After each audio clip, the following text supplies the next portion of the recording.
Fala, meu povo lindo da Igreja do Futuro Talks, estamos começando mais um episódio. Que alegria tá chegando onde você tá. Espero que você tenha gostado dos conteúdos que a gente vem postando aqui. Cada conversa é uma mais inspiradora do que a outra. E eu tenho uma excelente notícia para trazer para vocês. O convidado de hoje é um amigo especial. Pensa num homem muito usado por Deus, que tem pouca idade, mas muito conhecimento, muita vivência de igreja local, muita experiência com Deus. E eu tô muito feliz de estar aqui já para apresentar para vocês. Só que antes de apresentar ele, eu quero trazer um recado importante. Para começar esse podcast, a primeira coisa que você tem que fazer é deixar o like nesse vídeo, porque fazendo isso, mais pessoas vão receber esse conteúdo. Além disso, não basta só você deixar o like não, você vai também ter que se inscrever no nosso canal, ativar as notificações, comentar aqui pra gente pra saber qual foi a parte que mais te impactou, o que mais te marcou nessa conversa e também compartilhar aí no seu grupo de WhatsApp com a galera que você sabe que precisa ouvir essa conversa aqui. Então, vamos nessa, porque eu tô ansioso pra ouvir e eu tenho certeza que essa conversa vai inspirar muito você. O convidado de hoje, ele é pastor e fundador da Igreja Impactados em Goiânia, ele também é autor de 3 livros, casado com Cecília, pai de 2 filhos, e eu tô aqui com ele, meu amigo, meu irmão querido, Bispo Rinaldo Silva. Bem-vindo, meu irmão. Muito obrigado, que tempo bacana. Saiba que você é alguém que me inspira demais, abençoa demais, e tá aqui é realmente também um aprendizado para mim. Muito feliz.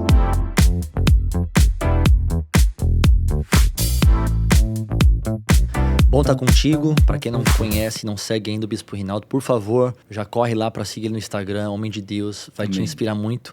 E para quem já conhece, por favor, já comenta no vídeo aqui, a galera da Impactados, um beijo no coração de vocês.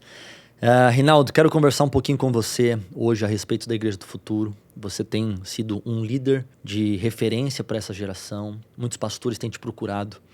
E uma das marcas evidentes no teu ministério, na tua caminhada ministerial, são os dons espirituais, né? A maneira como você é conduzido pelo Espírito Santo. E eu vejo que essa é uma temática importante para a gente abranger. Esse é o tema que a gente vai falar, a Igreja do Futuro e os dons espirituais. E eu queria começar falando um pouquinho sobre isso. Primeiramente, né? Como é que foi que você descobriu o dom que Deus te deu? Porque hoje você é muito usado nesse dom de cura. Você tem um culto que foi fundamentado nisso, né? Os milagres, as maravilhas. Gente que não falava começar a falar, gente que não ouvia começar a ouvir, gente que não andava começar a andar. E de fato isso é algo que tem feito falta nessa geração. Mas para começar qualquer coisa, antes de qualquer coisa, a gente precisa entender quando foi que você descobriu e como foi que você descobriu e desenvolveu esse dom, né? Os dons espirituais que Deus colocou dentro de você. Eu nunca falei isso aqui gravado, né? Em um momento como esse, acho que é muito oportuno e pode edificar muitas pessoas. Normalmente, o que eu acredito, em áreas de maior dor da nossa vida, é onde surge o nosso ministério, né? Onde Deus levanta o nosso ministério. Meu pai teve câncer, um câncer que começou na faringe, mas se alastrou pelo corpo todo. Eu era de uma escola, não confessional, mas que falava, né, sobre os evangelhos, as curas de Jesus. Com 7 anos, eu fui em uma igreja perto da minha casa.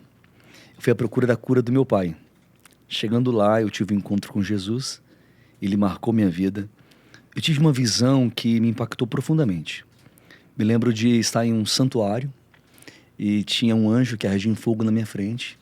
Ele pegou uma tocha, colocou no meu peito queimava. Sentia mesmo um incêndio dentro de mim. Naquele dia eu cheguei em casa, né, orei pelo meu pai e ele foi curado.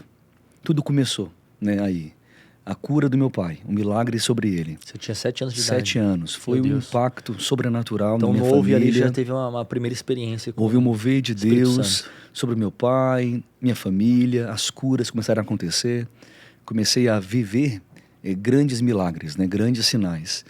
Eu lembro que, muito garoto ainda, a gente tinha um hotel, isso lá em Palmas, que tinha um hóspede chamado Lázaro, de Vila Rica, Mato Grosso.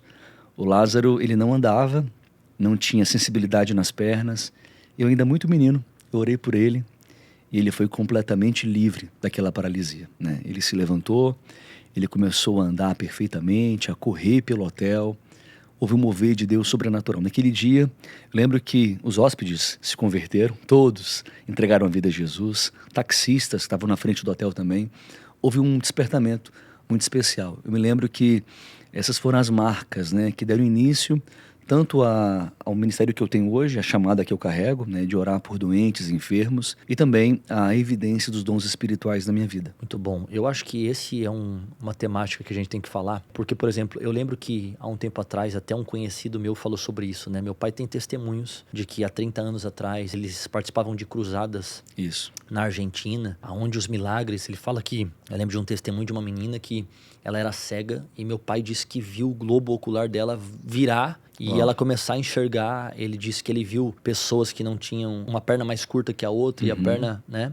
E hoje o que acontece, Rinaldo? A gente vê também uma geração que ficou um pouco cética no que diz respeito aos milagres e também a esses dons espirituais. Aonde você acha que foi que a igreja se perdeu no meio da caminhada no que diz respeito a esses milagres que Jesus pode fazer, as curas que Jesus pode fazer? Aonde que você acha que a gente, como igreja, deixou falhar isso? Porque hoje acaba que é um tabu a ser até quebrado. Tem pouca gente falando sobre milagre, tem pouca gente orando de fato com fé por cura. Não é algo habitual da gente ver um cadeirante levantar uma cadeira de roda ou algo do tipo. Só que Jesus continua sendo Jesus que faz milagres, que cura, que levanta, que faz o cego enxergar, o surdo ouvir e assim por diante. Então, na sua concepção, embora você seja um pastor muito jovem, mas você tem muita caminhada ministerial. Então, aonde você acha que como igreja a gente talvez pecou, errou ou deixou de lado essa questão da valorização dos dons espirituais? Eu sou um continuista, então eu creio muito nessa imutabilidade, né? Como o Senhor opera, como Ele ama se revelar sobre nós.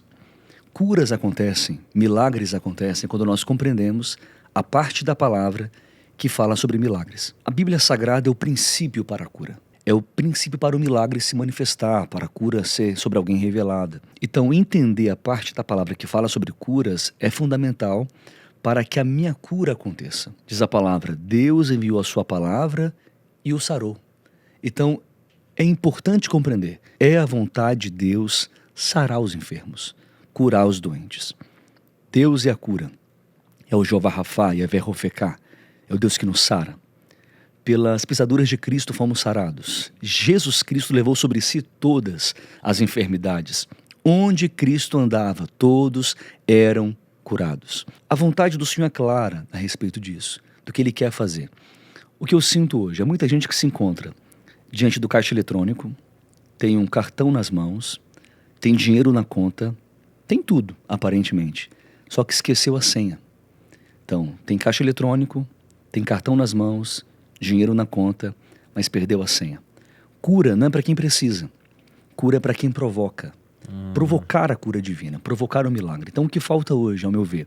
Ensinamento a respeito disso. O segundo milagre de Jesus foi a cura de um filho de um oficial, né? E eu acho, para mim, uma das passagens mais incríveis da Bíblia, porque eu acho que se enquadra muito no que você falou agora, que o oficial foi em direção a Jesus e falou, vai na minha casa, porque senão, se o senhor não for lá e tocar, orar pelo meu filho vai morrer. E Jesus fala, se não tiver milagres e maravilhas, como é que vão crer que eu sou o filho de Deus? Vai para tua casa que teu filho está curado. Então, Jesus não precisou estar ali presencialmente, tocando, orando, fazendo, mas basta uma palavra, né? Perfeito. E como é que você poderia falar a respeito disso? Porque, por exemplo, às vezes tem até essa questão do campo da dúvida, de pessoas que vêm para um culto, que recebe a palavra, vai na oração e tudo mais, mas de fato a pessoa não é curada. Como é que você entende isso? Faltou fé? Faltou um posicionamento? A gente pode falar também assim, não, Deus não quis curar aquela pessoa. Como é que você entende e enxerga essa parte? Pessoas ficam enfermas de várias maneiras, né? Então é importante a pessoa entender isso. Alguém pode ficar doente por causas naturais. Okay. Tudo bem, sono desregulado, alimentação errada, atividades físicas, tudo isso aqui, a falta, ou isso aqui está bagunçado, traz doenças, a gente sabe. Mas Cristo diz sobre um cego que era para manifestar a glória de Deus. Havia uma enfermidade sobre ele para manifestar a glória de Deus. Existem doenças que é para manifestar a glória de Deus. Sim. Alguém pode ficar enfermo por causa de pecados. Né? Pecados Forte não isso. confessados. Forte isso. Não quer dizer que quem está doente está em pecado. Mas todo pecado vai trazer doença. Todo pecado vai produzir também uma enfermidade. Então é importante compreender os motivos de pessoas ficarem enfermas. E também é importante o seguinte, existe a cura que é instantânea. Ok. Que é feita no momento ali. Então a cura acontece de forma Não andava, instantânea. começou a andar. Perfeito. A gente viu muitas curas assim, né? aqui. Então, curas instantâneas. Curas progressivas acontecem gradativamente. Dr. John Lake dizia que Deus também ama curar de forma progressiva, de forma gradual. Processual. À medida que alguém aproxima de Deus, ela vê também esse resultado, a melhora no seu corpo, no seu organismo. 10 leprosos foram curados indo para suas casas. O filho do oficial do rei se achara melhor depois que Jesus ministrou. Outro exemplo, Cristo ministrou como cego que passou a ver homens como árvores, mas homens não são como árvores. Uma cura que começou, mas essa cura, ela também se completou.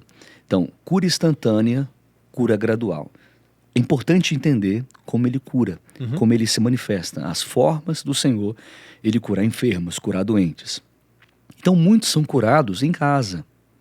Muitos são curados ao passar de alguns dias, semanas e meses para aquela cura se completar. Mas também existem pessoas que aquela enfermidade é para manifestar a glória de Deus. Assim como foi dito para Lázaro, né? Eu tenho um exemplo na minha igreja de uma líder que ela não anda, mas ela é tão ativa no ministério. É sobrenatural como Deus é honrado através dela. Essa irmã, chama Ana Rosa, ela lidera na igreja um ministério chamado Alcançar. Cuida de meninas que estão na prostituição, quem hoje está em situação de rua, gera um impacto poderoso. Ela é incansável na obra de Deus. Todo mundo que olha para ela diz, isso é para manifestar a glória de Deus também. Porque é contra a cultura, né? Isso. Completamente. As pessoas olham para aquilo de uma maneira que confronta. Exatamente. Se você pudesse falar, a minha visão é a seguinte: milagre é milagre. Não existe algo maior, algo menor do que Deus fez. Mas eu acredito que nesse tempo onde Deus vem te usando, você teve muitas experiências que foram marcantes. Mas se você pudesse falar assim, cara, essa experiência foi uma que eu me lembro que me marcou muito. Qual foi o milagre que você viu assim, que você testificou, que de alguma maneira aquilo te impactou muito? Eu tenho visto curas diariamente, né? Milagres sobrenaturais diariamente. Recentemente eu orei para um menino e isso foi assim, muito impactante para a gente. Nasceu com paralisia cerebral, então não podia ficar nem sentado sozinho, né? Não fazia absolutamente nada.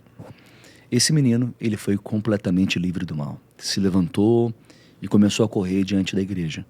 Houve um mover de Deus sobrenatural sobre ele.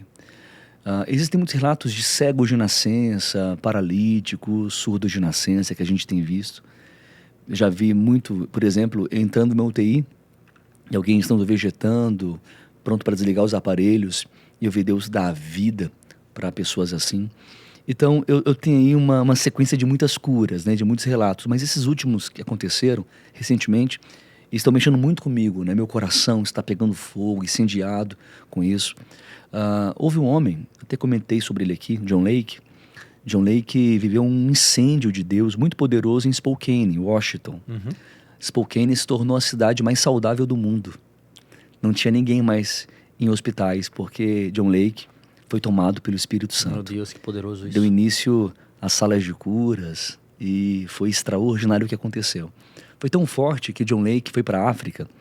Ele abriu muitas igrejas, milhares de igrejas na África em um curto espaço de tempo. Em coisa de 5 anos, ele abriu 2.000 igrejas.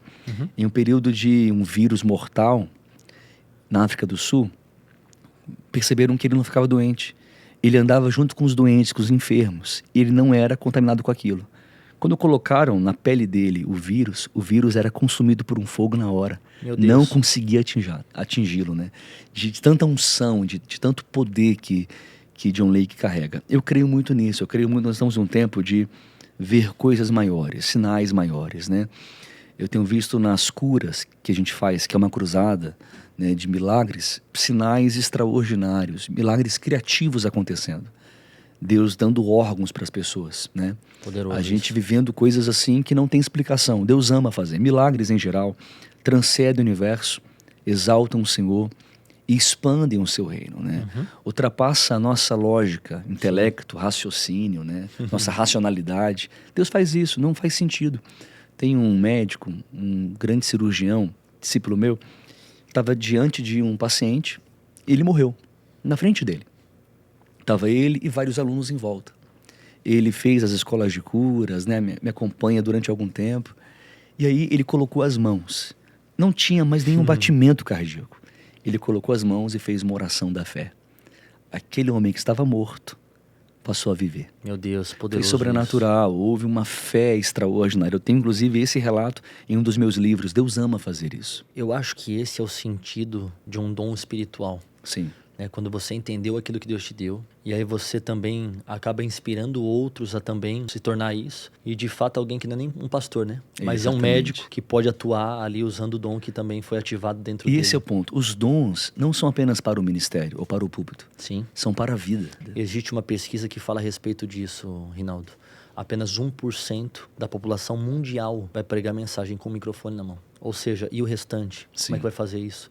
Mas eu creio que está se levantando uma geração de médicos, de empresários, de advogados, que dentro de um hospital, de uma sala ali de atendimento, de um escritório de trabalho, de uma empresa, vão fazer do seu local de trabalho o seu púlpito também para manifestar milagres e maravilhas. Eles são desenvolvidos, os dons espirituais, no dia a dia, né? Sim. Diariamente. Como a palavra fala, não despreze o dom que há em ti, que foi entregue para você por profecia, pela imposição das mãos do presbitério. Então, há uma unção, há um dom sobrenatural, há uma palavra sobre nós.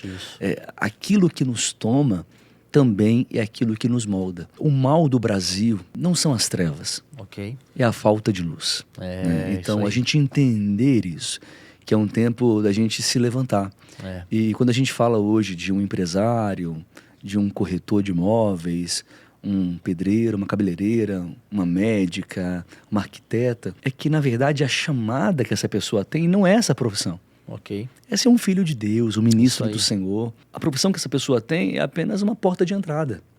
Para ela ser um instrumento afinado por Deus para grandes obras, aonde quer que ela esteja. Então, os dons são para a vida. Aí Paulo vai dizer algo interessante. 1 Coríntios, capítulo 13, versículo 9. Ele fala, em parte a gente conhece e em parte a gente profetiza. Então essa parceria com o Espírito Santo. É fundamental isso. Interagir com o Espírito Santo. Desenvolver essa comunhão, relacionamento com o Espírito Santo para que a gente tenha realmente uma vida no sobrenatural. Tem gente que faz muito assim. Bispo, como que eu faço para entrar no Espírito? Não é entrar no Espírito. É algo... Não é morfar aqui, eu vou morfar agora. Não, é uma vida no Espírito. Sim. É uma vida no sobrenatural, é uma vida em Deus, né? É uma vida tomada pelo Senhor, né? Aquilo que nos toma, igual eu falei, nos molda, né? A rainha da Inglaterra, a rainha Mary, uma vez ela falou assim, eu não tenho medo do exército escocês, eu só tenho medo da oração de John Knox. John Knox orava, Deus, me dê Escócia, senão eu morro. Então a oração que me move também moverá a mão do próprio Deus. Então entender isso para a vida realmente é fundamental, né? Quando a gente fala de uma vida de oração, de uma vida realmente de devoção ao Senhor, é o remédio contra desastres dessa vida. Não é um tempo perdido, né? Não é um tempo gasto, é um tempo investido realmente. Viver isso é incrível. Paulo descreve isso, né? Deus está falando com a gente, né?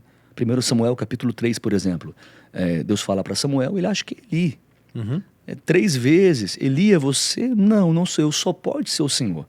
Se ele falar com você de novo, diga, fala que o teu servo ouve.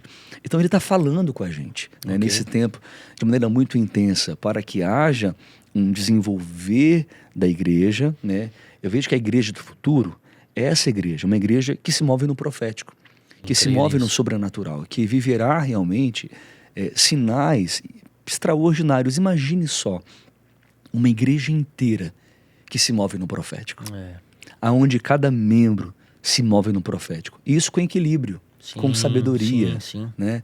Imagine o que como igreja vamos viver. Incrível, eu creio muito nisso. Se por um lado a gente falou que existe o ceticismo, né, de muita gente que não crê, não acredita, acha que tudo isso é uma coisa que não existe. Por um outro lado também, eu acho que existe uma outra observação de como não deixar as pessoas só serem atraídas pelo pão, né? Então, eu só vou porque eu quero que ele me cure, eu só vou porque eu quero que ele abra a porta, eu só vou porque eu quero que ele restaure meu casamento e assim por diante. Se eu não me engano, acho que 10 leprosos foram curados, somente um voltou para agradecer. Eu acredito que o final de um milagre não é para que você seja o beneficiário, mas é para que a tua vida seja transformada, para que aquilo possa gerar um testemunho, você se tornar uma carta viva e assim assim por diante. E o apóstolo Paulo vai fazer uma exortação à igreja de Corinto, ele vai falar, né? Por acaso não tem pão na casa de vocês? As reuniões de vocês estão fazendo mais mal do que bem. E o que Paulo estava falando ali não era a respeito de pão físico, mas pão espiritual. O que ele estava falando é o seguinte, né? Vocês não se alimentam da presença de Deus de segunda a sábado, e aí quando vem pro culto do domingo, vocês querem comer tudo que tem direito, quer pedir tudo que tem direito. É isso. Então, eu acho que o grande desafio, e como você lida com isso como pastor, porque eu acho que isso tem a ver com essa questão da igreja do futuro, de como não manter as pessoas somente dependentes da bênção, mas que elas despertem para essa questão que a presença vale mais do que a promessa, do que a cura, do que a bênção, do que a porta aberta. Muitos vivem como o povo de Israel no deserto, né? Comem do pão do céu, mas ficam andando em círculos, né? Dando voltas o tempo todo. O grande ponto é como o Senhor falou para Elias. Elias, o vento já bateu, a chuva já caiu, o fogo já desceu. Agora é hora de você correr. Okay. Então, o vento já bateu, a chuva já caiu, o fogo já desceu. Agora é hora de você correr. É o que Deus fala para muita gente hoje. Você já teve muitos sinais, já viu muitas coisas. Agora é hora de você se posicionar. Como funciona em uma igreja saudável, né? Uma igreja saudável entende que Deus continua operando maravilhas, Sim. Sinais, o profético, os dons espirituais são evidenciados, dons de curar, dom da fé, operação de maravilhas, línguas, interpretação das línguas, dom de profecia. A gente vê de maneira muito evidenciada na igreja palavra de sabedoria, palavra de conhecimento, discernimento de espíritos. A gente vê esse mover de Deus sobre a igreja. Mas uma igreja saudável vive o discipulado. Ok. Entende que uma igreja tem que ser profética, mas tem que ser pastoral, tem que ser apostólica, tem que ter firmeza doutrinária, tem que ter zelo pela teologia, tem que ter vida na vida. Então eu compreendo muito bem que as curas divinas, que esse sobrenatural, é realmente uma evidência do poder de Deus.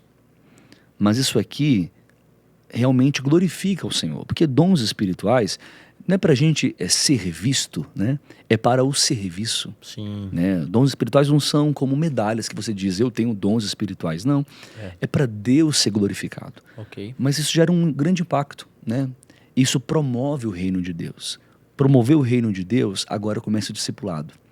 Enraizar, fundamentar na palavra de Deus. A mensagem cristocêntrica. A igreja primitiva, ela começa assim.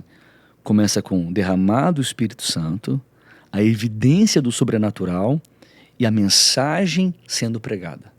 A mensagem cristocêntrica sendo pregada. Pedro anunciando a mensagem do Senhor. É poderoso ver em Atos, capítulo 4, versículo 31, que, tendo eles orado, tremeu o lugar onde estavam reunidos. Então, a gente ora, o lugar treme, o prédio treme com o poder de Deus. Mas depois disso, eles se levantaram para anunciar as boas novas. Então, a igreja primitiva é esse modelo de uma igreja saudável. É uma igreja que tem o poder do Espírito Santo, mas tem oração, tem zelo pelas Escrituras. É uma igreja que vive o impacto social, porque é uma igreja que é relevante para a comunidade, que transcende os muros. Muito bom. Então, é a igreja que devemos ser. E se eu pudesse fazer uma pergunta para você agora, que eu acho que essa é bem interessante, a grande questão é o que fazer depois de receber um milagre? Perfeito, essa pergunta é excelente. Recebi o milagre, Deus me curou, e agora o que eu faço, Rinaldo? Primeiro, é fundamental que você entenda que quem operou aquele milagre foi o Senhor, pela sua graça. A graça de Deus, a graça que nós não merecemos, a graça que nos alcançou. Tudo que Deus faz é pela sua graça. A graça é suficiente e a graça nos basta. Okay. A palavra ensina sobre confessar essa cura, testemunhar essa cura. Boa. O que Deus quer fazer? Ele quer colocar você em uma espécie de vitrine para que o nome dele seja honrado através da sua vida. Então a cura aconteceu, o milagre se manifestou, você tem que fazer como aquele leproso que voltou. Isso aí. Para agradecer. Sim. Você precisa realmente testemunhar o sobrenatural. Eu tive experiências, Felipe, eu acho que eu nunca contei isso, né, assim, mas que foram muito tristes, porque eu já vi, por exemplo, um homem cego de nascença ser curado em Belo Horizonte. Deus abriu a visão dele, os olhos dele, foi curado completamente. Ele era cego de nascença. Então imagina, nunca tinha visto nenhum vulto sequer. Ok. Passou um tempo, mais ou menos um mês, o pastor me liga dessa igreja e me fala do irmão, do cego. Fala assim: bispo, lembra daquele cego que você orou? Eu falei: claro que eu lembro, que milagre lindo, poderoso. Então, foi tão incrível aqui na igreja, era um avivamento poderoso, testemunhos tão extraordinários depois daquela cura que aconteceu com ele. Eu falei: o que tem ele? Aí o pastor falou: se desviou. Ele se afastou de Jesus, largou a família, está hoje em prostíbulos, bares, fazendo o que não podia fazer. Então, é muito sério essa questão, né? É muito tenso, porque eu já vi muita gente sendo curada e nem sequer voltando para agradecer ao Senhor por aquela cura. Aquilo que o Senhor fez, como o Senhor realizou. Sim. Então, acho que esse é o grande ponto. Entender que tudo é para a glória de Deus, é para honrar Jesus. Muito bom. E na sua visão, quais seriam os impactos de uma igreja que não desenvolve os dons ministeriais e também uma igreja que não tem milagres, que não tem maravilhas no meio da congregação, não tem testemunho de cura, de milagres, do que Deus faz? Seu ponto de vista, qual que é o impacto que isso pode gerar numa igreja, a ausência desse dom ministerial de cura, de milagre, de restauração daquilo que Deus pode fazer? Eu conheço boas igrejas, excelentes igrejas tradicionais que não se movem assim nos dons espirituais. Então quero falar algo assim com muito respeito, né? Com muito zelo a muitos amigos pastores que eu conheço, né? Que eu desenvolvo relacionamento também. Mas existe um perigo, um grande perigo, ao meu ver. Eu não tenho a razão, não sou dono da razão, mas é importante eu expressar isso. Não tem nada, na minha opinião, mais complicado que você entrar em uma igreja que é sonolenta, apática, uma igreja que é fria, uma igreja que perdeu o fervor espiritual. Essa igreja possivelmente vai deixar de ser um organismo vivo e vai passar a ser apenas uma organização. Então, eu conheço, Felipe, boas organizações e sérias organizações. Mas para ser um organismo vivo, o sobrenatural, algo que realmente é dinâmico, é fundamental que a gente tenha e desenvolva essa intimidade com a pessoa do Espírito Santo, que ele se revele. Não quer dizer que nessa igreja tem que ter todos os dons espirituais. Não falo sobre isso, eu não quero tocar nesse ponto aqui. Mas esse desespero pelo Espírito Santo, essa fome por mais de Deus, esse fervor do Espírito Santo tem que ser a marca de uma igreja realmente que é incendiada pelo Espírito Santo. É uma igreja que jejuma, é uma igreja que ora, que produz uma reforma na comunidade, é uma igreja que ama as vidas, é apaixonada pelas pessoas. Então acho que o ponto toda igreja ela tem que buscar o sobrenatural. E nós pastores somos como esse termostato, né? É importante a gente entender isso, que nós temos que ser incendiados pelo Espírito Santo para promover isso na igreja, como um fogo em um campo aberto, que se alastra. Pra gente partir para a reta final, quanto tempo de pastoreio você já tem? Eu me tornei pastor muito garoto. Me tornei pastor com meus 13 anos de idade. 13 anos. Então já são aí... eu tenho hoje 31, 18 anos de... né? 18 anos de ministério. Isso. A caminhada ela não é feita somente de acertos, mas de erros também. Você é um cara muito novo, deve ter aprendido já muito na caminhada, mas se você pudesse voltar para aquele garoto de 13 anos, lá atrás, hoje, essa versão do Rinaldo com 31 hoje, voltar para aquele garoto de 13 anos, quais seriam os conselhos que você se daria para o seu começo? Eu pregaria menos. Eu sei que é difícil falar isso, né? Deixa eu só fazer uma observação. Por quê? O que eu vejo que é muito importante. Eu prego desde muito menino, desde os meus 7 anos. Eu tive a grande bênção de crescer sendo muito bem discipulado, né? Eu fui muito bem mentoreado, muito bem discipulado, e isso foi muito importante para mim. Mas há uma linha que é muito fina, que é muito tênue, né? Em relação à pregação do evangelho e àquele que é apenas um conferencista, um pregador itinerante, né? Deus me guardou, isso é um fato. Deus me guardou desde muito garoto, desde muito novo. Se falasse assim para mim, você faria tudo de novo? Claro, a minha paixão por Jesus, meu amor pelo Senhor, minha fome por Ele, o desespero por Ele. Mas eu teria tirado um tempo melhor para fazer coisas de menino, coisas de garoto, né? Então, quando eu falo pregar menos, alguém pode achar estranho, né? Fala, como assim pregar menos se a pregação do evangelho é uma ordem de Cristo? É uma ordem de Cristo, mas não o púlpito, não as luzes da ribalta. Ok. Isso não. Então, eu perdi. É ruim falar essa expressão perder. Eu tô E uma entendendo coisa o que você eu tá nunca dizendo. falei assim, né? Contextualizando aqui a questão, você foi um pregador mirim. Eu fui um da sua pregador mirim, época. fui. Então, desde garoto pregando, e graças a Deus, foi muito Isso também te saudável. amadureceu muito Muito, cedo. Né? muito. Mas eu entendo que também. E tem A um questão que lado você está bom. falando, vou um pouquinho mais além, seria talvez assim.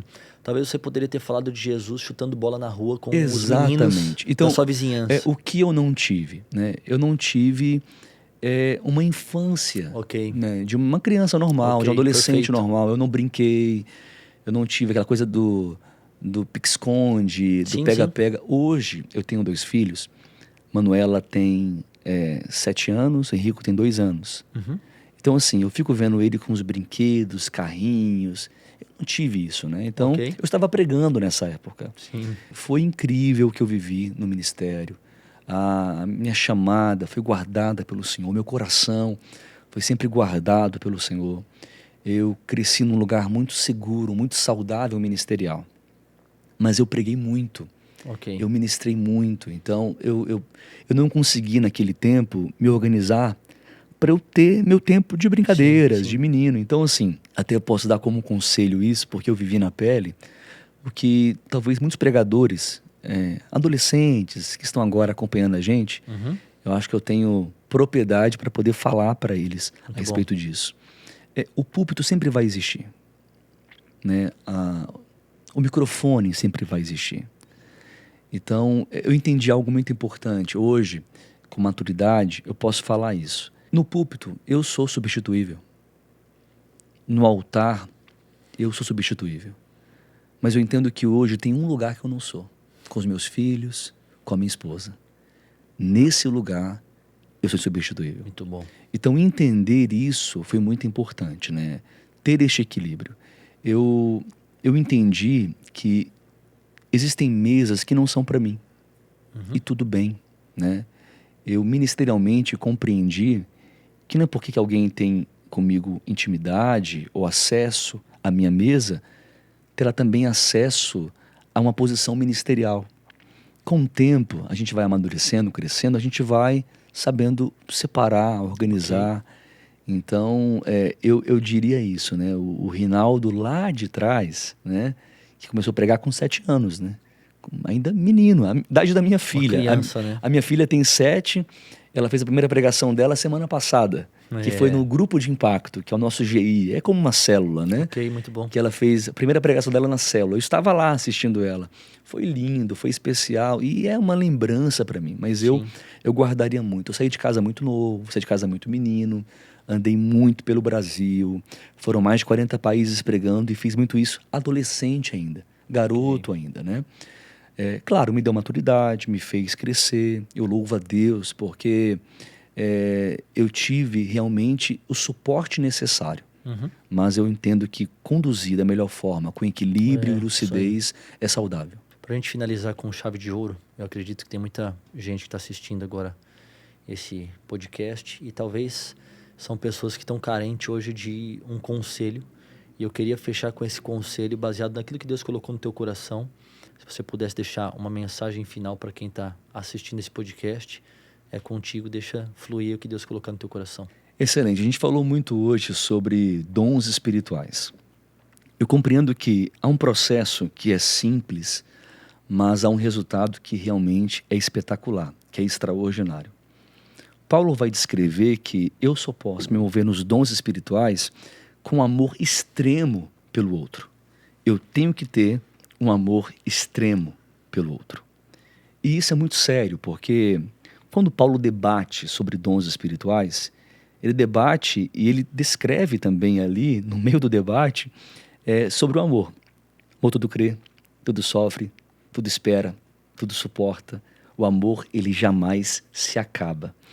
É muito sério, é muito importante isso. Por quê? A gente vê o meu relato de amor das Escrituras em meio a um debate sobre dons espirituais. Tem que existir em você um amor grande, um amor extremo pelo outro, quando você se mover realmente no Espírito, se mover nos dons espirituais. Estava ministrando em Salvador, antes de mim, um pastor que se move muito em dons de revelação, estava ministrando, e ele liberou uma palavra sobre uma irmã. E a palavra foi basicamente essa. Ele falou assim, mulher, isso no microfone, né? Eu te vejo querendo abortar o seu filho, né? E o filho já tinha nascido, no caso. Deus quebra uma maldição na sua vida agora. Eu vejo que você o rejeitou a infância toda. E falou isso para essa irmã. E falou assim, é verdade isso? E ela confirmou, a igreja inteira foi tomada por aquele ambiente, aquele clima, sabe? Aquele mover e gritos de glória a Deus e tal. Eu estava assim, sentado na lateral, ia pregar depois, e falei, poxa, a revelação foi certa, mas ele aplicou de forma assim, extremamente errada, não era para ser assim. Passou uma semana, o pastor me ligou, o pastor dessa igreja, e falou assim para mim, bispo, me ajuda. Lembra daquela palavra que ele pastor deu para aquela irmã? Eu falei, lembro. Aí ele disse, então, o filho estava na igreja. O filho escutou tudo. Saiu de casa, não quer saber da mãe, não quer saber da igreja. A gente criou um problemão aqui dentro. Uma revelação certa, a aplicação que foi totalmente errada. Estava no culto na igreja um domingo, uma irmã chega em mim e fala assim, bispo, Deus me deu uma visão, eu tenho que contar para a igreja. Eu falei, não, conta para mim primeiro. Ela, não é para o senhor, é para a igreja. Eu falei, mas eu sou anjo da igreja, conta aqui, deixa eu ajudar você, filtrar isso aqui. Ela falou, tá bom, vou te contar então, bispo. Eu vi um jardim florido e vi a mão de Deus tirando uma flor do meio do jardim. Eu olhei assim para ela, falei, irmã, isso é morte, né? Ela é morte, o senhor tem discernimento, né? Sabe? Falei, eu já ouvi isso algumas vezes. Aí ela, então, tem que contar para a igreja. Eu falei, não vai contar para a igreja, não. Ela, por quê? Eu falei, imagine só, uma igreja cheia como essa no domingo, alguém escutar que vai morrer. Sabe, vão ficar a semana inteira dizendo, será eu que vou morrer? Não é assim que funciona. Qual que é o grande ponto? Nem toda revelação ela é para ser dita, é para ser exposta, é para ser falada em público. Meu conselho para você é que você possa buscar os dons espirituais, que você possa desenvolver isso em sua vida, que você possa praticar, mas com sabedoria, um lugar de equilíbrio, maturidade, em uma boa igreja, em um lugar saudável, onde há um bom discipulado. Não seja uma pessoa solitária, um lobo solitário, não faça isso. Seja uma ovelha, seja alguém que realmente vai estar fazendo parte de um corpo, enraizado em uma igreja local. Entender e viver isso é importante para que você cresça e viva o que o Pai ele tem para você. Muito bom, meu amigo. Sem palavras para te agradecer. Obrigado.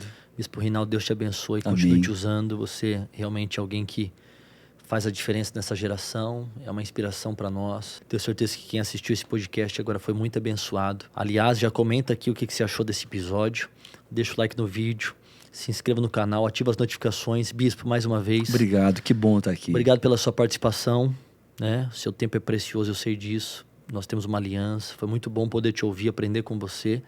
Esperamos te receber aqui mais vezes. Com certeza. Conte conosco no que você precisar. Estamos sempre aqui para servir. Amém. Tamo Deus junto. abençoe muito.